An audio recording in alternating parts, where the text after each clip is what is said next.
And I'm going to move this horse around here until I get him staying on the outside of the arena and I get consistency out of what he's doing. He's not just stop, go, stop, go. I'd rather it be a trot and not a lope, but I want to get some consistency out of him. When I get consistency out of him and cadence through here, that's when I have a feeling that they're more focused on me. This horse doesn't really care much about me being in here. He's not scared of me or anything, but he's more interested on everything outside this arena than what's inside this round pen. So I'm going to work him around here and get his attention on me, looking to me for the answers to the questions I'm going to be asking him, and then I'll move forward.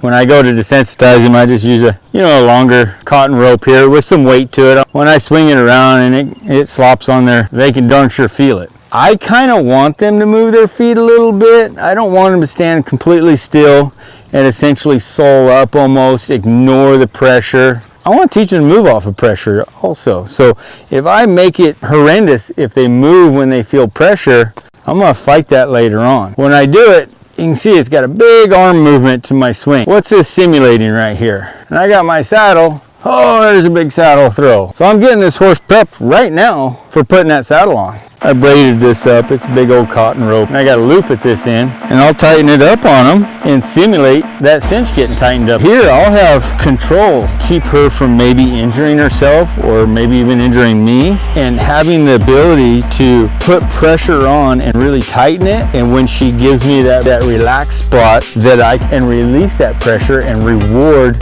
the thought process. I'm confined, but I'm okay. I'll move it back little by little.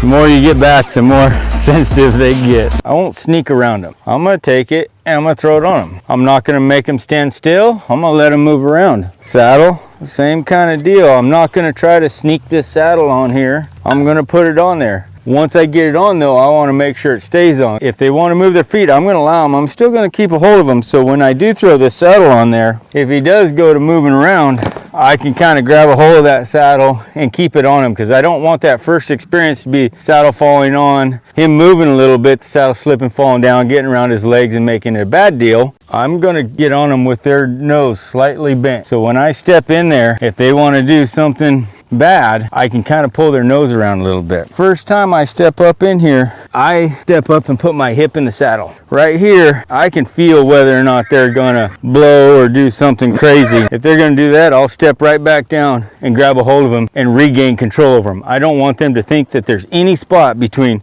me on the ground here to me in the saddle that I don't have control over them. After something successful like that, right here, right where they stand, I'm gonna take this saddle off.